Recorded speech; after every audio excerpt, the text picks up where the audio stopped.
کہ ایک اہل سنت کی خاتون زاہدان کی رہنے والی، اس کا بچہ گونگا تھا۔ اس نے شیعہ خاتون کو کہا کہ میرا بچہ لا علاج ہے، میں ہر ڈاکٹر کے پاس گیا لیکن علاج نہیں ہو رہا۔ اس شیعہ خاتون نے کہا چلیے ہمارے پاس ایک ڈاکٹر ہے جو آپ کا علاج کرے گا۔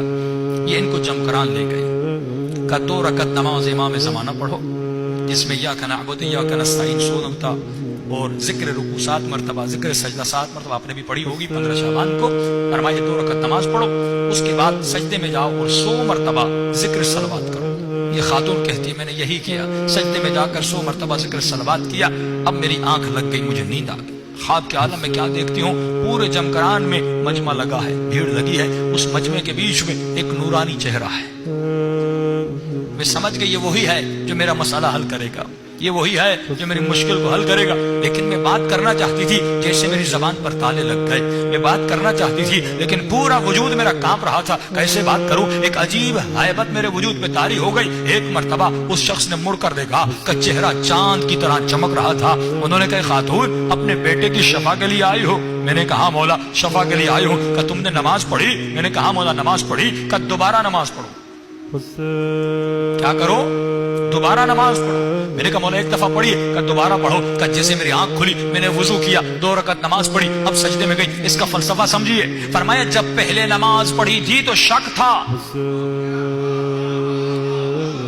ہماری دعائیں کیوں نہیں قبول ہوتی؟ ہم کربلا جاتے ہیں، شک میں دعا کرتے ہیں۔ دعا کرنے کے اپنے آداب ہیں، اگر مجھے وقت ملا اگلی مجلسوں میں آداب دعا بتاؤں کہ دعا کرنے کا طریقہ، دعا کرنے کے آداب ہیں۔ جب دعا کرو تو کیسے کرو؟ کیا مسئلہ ایک دعا کرتا ہے اسے شفا ملتی ہے؟ ہم سال سال جاتے ہیں دعائیں کرتے ہیں، ہماری دعائیں قبول نہیں ہوتی۔ دعا کا ایک ادب ہے، دعا کا ایک طریقہ ہے۔ ہم دعا کرتے شک میں، مولا دیں یا نہ دیں، 50-50 زبانی دعا کرتے ہیں۔ لیکن امام فرماتے ہیں ایسے مانگو جیسے فقیر خیرات مانگتا ہے۔ کچھ ایسے فقیر ہیں دروازے سے واپس نہیں جاتے جب تک آپ ان کو خیرات نہ دیں۔ فرمایا ایسے فقیر بن، اتنا کھڑکا اتنا کھڑکا۔ امام نے فرمایا جو دروازہ کھٹکھٹاتا ہے پہلے یہ بتا اس گھر کے اندر کوئی ہے کہ نہیں؟ جو دروازہ کھٹکھٹاتے ہو یہ تو بتا اس گھر کے کوئی اندر ہے کہ نہیں؟ کہ مولا یقین ہے خدا سن رہا ہے، آپ سن رہے ہیں، گھر کے اندر کوئی ہے۔ تو امام نے فرمایا پھر اتنا کھٹکا جب تک وہ دروازہ کھول نہیں لیتا۔ جب گھر کے کوئی اندر ہے تو یقیناً دیر یا سویر تمہارے دروازہ کھولے گا۔ امام فرماتا ہے ایسے مانگ، یقین کر کے مانگ۔ اسی لیے میں زور دیتا ہوں آپ پر کہ عزیزان محترم اپنی روحانیت کو اتنا بڑھائیے کہ اہل بیت کی کم از کم زندگی میں 1 مرتبہ زیارت ہو جائے۔ جب زیارت اہل بیت ہو جائے گی اس کا مطلب آپ کو یقین پیدا ہو جائے گا۔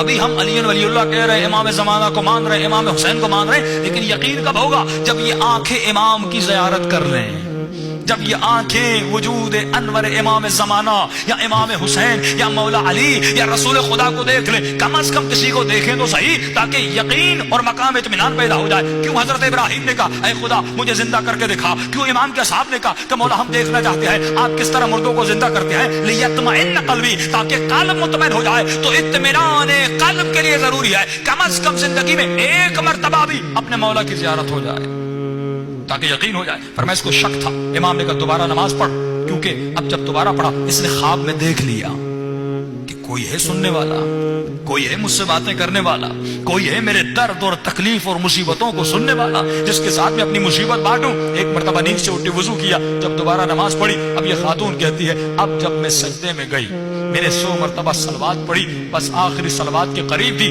ایک مرتبہ میرے بچے نے مجھے اٹھایا، اماں اٹھیے مجھے پیاس لگی ہے، مجھے بھوک لگی ہے۔